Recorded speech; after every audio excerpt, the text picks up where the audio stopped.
Ladies and gentlemen, the President of the United States. This is Trump on Earth. I'm Reed Frazier. Well, we called our podcast Trump on Earth. And a few days ago, we got to hear a little Trump on Earth. From day one, my administration has made it a top priority to ensure that America is among the very cleanest air and cleanest water on the planet.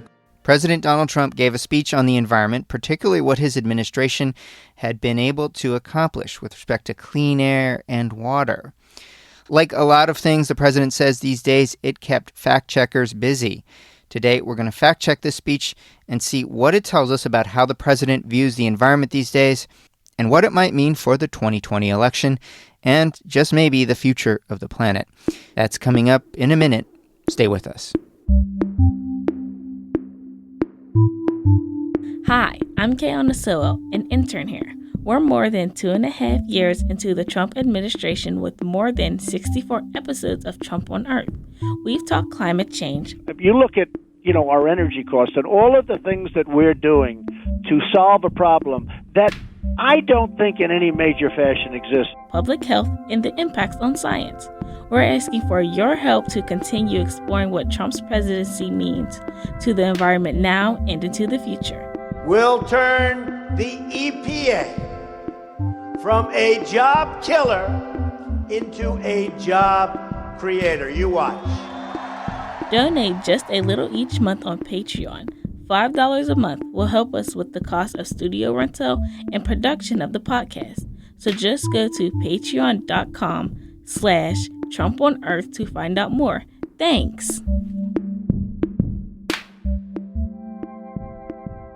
Surrounded by several members of his cabinet, President Trump recently gave a speech at the White House touting his own environmental record.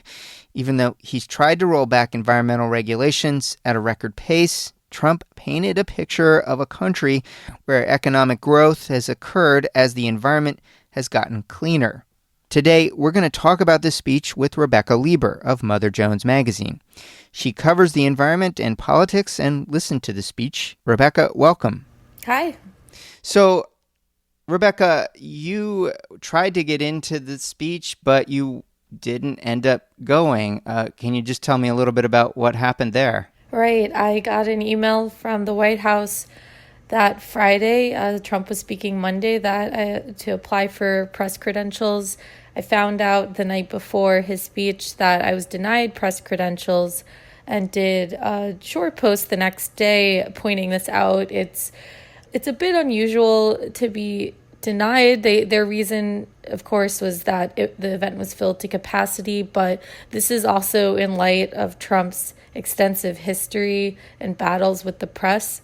I'm not a White House reporter, but they revoked the press credentials of past White House reporters. And he pulled some really similar tactics during the 2016 campaign as well. So in light of that history, I did a story just noting this in the context, and I fortunately in this case was able to watch from home on the live stream, but the whole experience did remind me of what it was also like covering Trump's EPA, where they similarly barred press from covering a lot of events and the regulatory rollbacks. Of course, in this case, it was the opposite. Trump was trying to tout his environmental achievements. But yeah, I ended up covering and fact-checking it from home.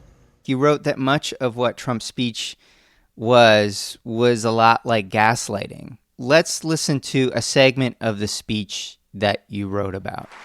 One of the main messages of air pollution, particulate matter, is 6 times lower here than the global average. So we hear so much about some countries and what everyone is doing. We're 6 times lower than the average. That's a tremendous number.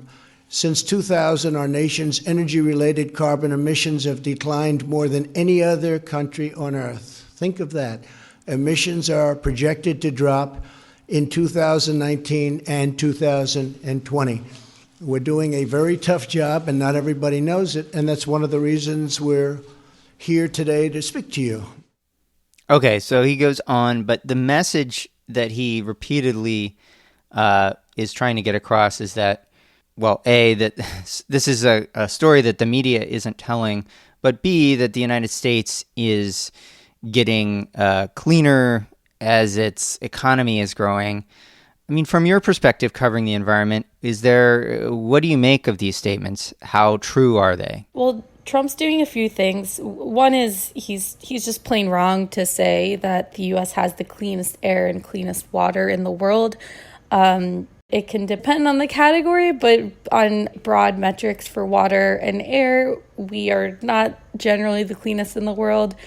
Switzerland actually usually gets that honor. But Trump's doing a couple other things at the same time. And one is changing the baseline. That's a really important factor in when we're looking at how much cleaner is the country now, is our air now than it was years ago. And if you're looking at the averages from the 60s and 70s when it was in its infancy, you get a lot dirtier rankings and dirtier metrics than you do when you consider a baseline that's more recent. So that's one thing that Trump has generally done in claiming all these successes is say, well, look at the U.S. a half century ago, we're doing much better off. And that, of course, has nothing to do with Trump. If anything, he's tried to take the EPA in the complete opposite direction. The other thing he's doing when he talks about clean air and water is he's ignoring climate pollution. Of course, this is a White House that doesn't like to talk about climate change, but he is completely ignoring that carbon pollution and methane is still spiking in the U.S. and globally. Those are really alarming trends considering the time we have to fight climate change. And just the last year, U.S. emissions went up again after a few years of that stalling or even declining a little bit because of gains in the power sector, because of a lot of it is dictated, these kinds of fluctuations by, in some cases, weather trends. In other cases, our transportation emissions are going up. And that's a piece of this Trump is completely ignoring. Yeah, and to that point, he brought up a number of cabinet members, David Bernhardt from the Department of Interior, several others whose purview touches on the environment. And he also brought up Andrew Wheeler. Now I'd like to invite Administrator Andrew Wheeler up. He's at the EPA. He's doing a fantastic job, and he's keeping America clean, and we appreciate it very much. Andrew, please come up. And I'm going to play a little bit from what Andrew Wheeler said. From 1970 to 2018, U.S. criteria air pollution fell 74%, while the economy grew by 275%. Under your administration, emissions of all the criteria air pollutants continue to decline. For example, yes.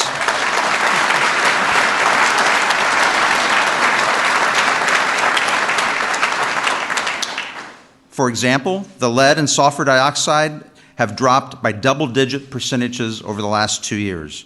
Today, we have the cleanest air on record, and we are a global leader for access to clean drinking water. We are making tremendous environmental progress under President Trump, and the public needs to know that. So Wheeler is saying from 1970 to about now, we've seen tremendous drops in air pollution. How does that square with sort of your understanding of what the Trump administration has done, knowing that it's tried to roll back, dozens and dozens of regulations, including many pertaining to air? Yeah, just taking a few of the major ones, the fuel economy standards that the Trump administration is in the process of rolling back. Those are huge when we're considering the pollution that comes from our cars and also the gains that would have been made through reducing carbon pollution. So in addition to the fuel economy standards, they have looked at ozone standards and basically ozone and smog has gotten better in the last few decades, but it still means unhealthy air for tens of millions of Americans. And the science over the last few years shows that actually the levels that the EPA has previously considered safe, or at least their standard, are still far too high. They're still unhealthy and triggering for sensitive populations. And the Trump administration has undermined those standards. They've also pulled back on environmental enforcement, which is another huge piece beyond the deregulation that they've undertaken by dropping civil penalties 85% last year. That's in addition to the more than 80 regulations that they've taken aim at for water and air. But it seems to me like saying that air quality has improved since 1970 just means that the Clean Air Act has done a really good job of cleaning up the air. So it seems odd to, tout your own environmental policies when you didn't really do those policies. Those are policies of past governments. Yeah, he's taking credit for a lot of work that he's not responsible for. Former regional administrator for the EPA, Judith Enck, she told me in response to this speech that Trump has had no part of this, that there's no evidence that air and water has gotten cleaner under the Trump administration. I think the other thing he's doing when he says, look how great the environment is doing, he's trying to build a case for no more regulation, saying, well, we did our job, we're done, now let's just worry about the economy. And one thing he kept repeating in his speech is that it's not about the economy versus the environment, which is interesting. It was kind of a twist on what I've heard a lot of Democrats and environmentalists also argue, that it isn't about the economy versus the environment, because what environmentalists argue is the environment, a good environment, helps the economy. But what Trump was saying was a good economy helps the environment. He was flipping that, and he was saying, well, economic growth means environmental gains and technological gain. And as the Clean Air Act showed us, economic gain does not translate to less pollution. In fact, it can translate to lots more pollution. So the Clean Air Act shows us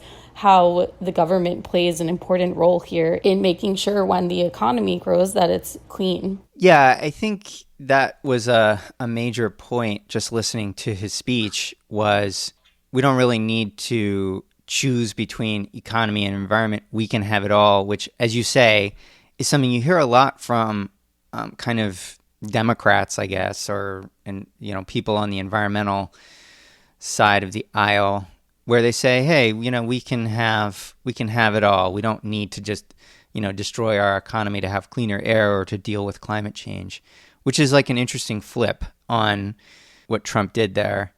Which leads me to kind of a main question a lot of people had is, why do this speech? What are you trying to accomplish? The Washington Examiner actually had a pretty interesting story about why Trump was doing this, and they quote some of the folks like Myron Ebell from the American Enterprise Institute saying, essentially, Trump is now, this is part of his 2020 strategy, is to sort of show voters who might be for him but are a little leery about his environmental record from what they've heard, and that this is a way to make them feel a little bit better about what he's been doing. So what do you make of that argument that this is now part of his kind of a softening of his image on the part of the administration? Yeah, I mean, I think that's it's impossible to get inside Trump's head, but I think that's the best read on the situation. And there's a lot of recent polling that supports that his record on environment is one of his biggest problems going into as the 2020 election heating up.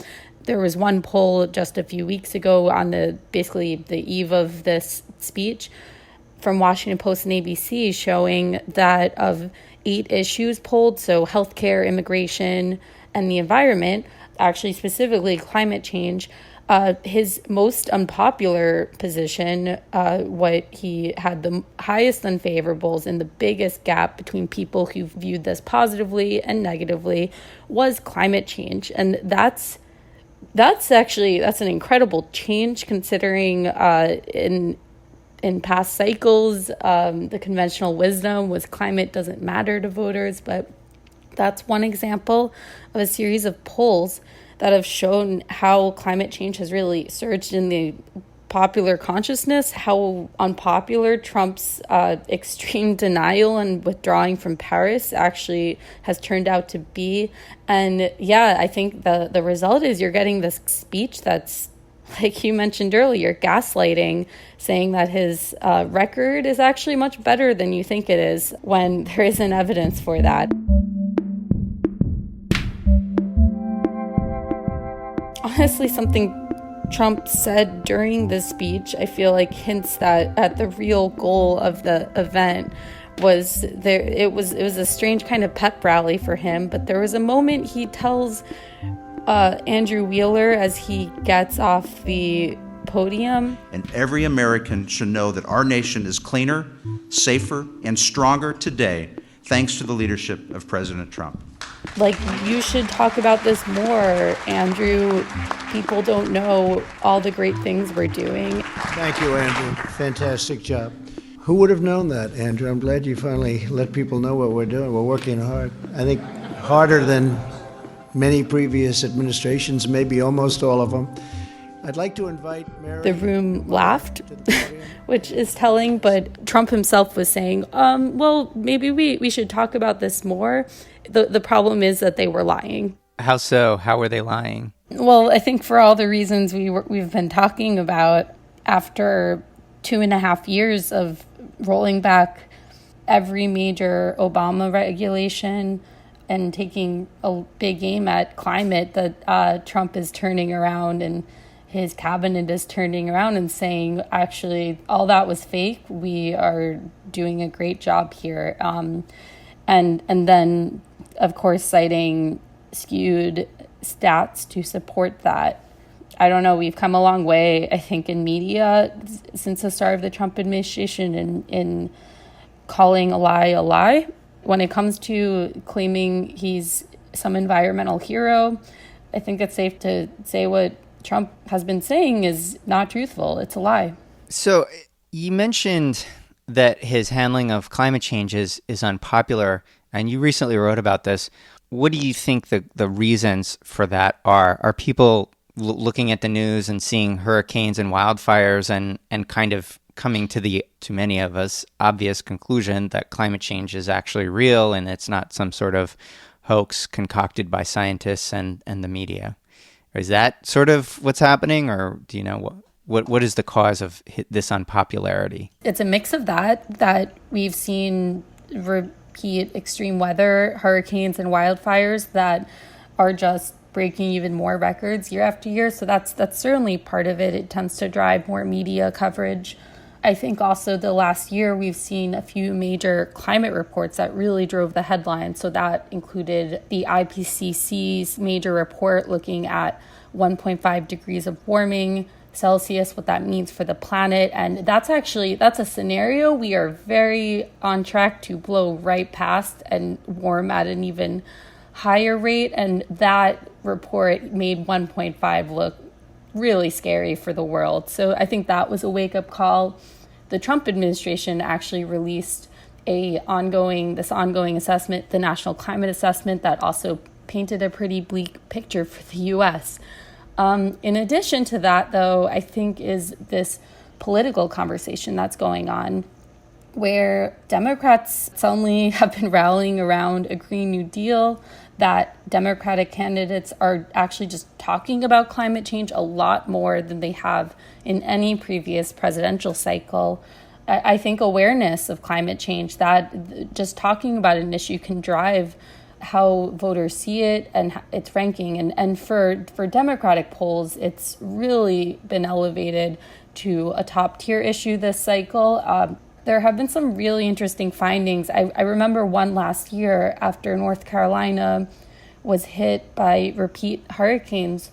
There was a poll showing that Republicans there had a huge spike in concern about climate change after those hurricanes. So you see a change also for the Republican Party, and it's enough that the political leaders have taken some notice that there's been some shifts in what some of the more moderate Republicans, what they've been calling for in terms of climate action. So I think it's a mix of a lot of different factors, but one is certainly Democrats now embracing an issue that in the past they thought was a political risk to even talk about. All right, Rebecca, thanks so much for talking with us about this. Rebecca Leber is a reporter for Mother Jones. Thank you, Rebecca. Yeah, thanks for having me on. Thanks for listening to Trump on Earth. If you like our show, please consider supporting us through Patreon. Just go to patreon.com/TrumpOnEarth. You can find us online at TrumpOnEarth.org and anywhere you get your podcast. Write us a review and tell your friends. The podcast is supported by the Robert F. Schuman Foundation. Our producer and digital editor is Andy Cubis. Kathy Nauer is the executive producer. I'm Kayana Sowell, an intern here.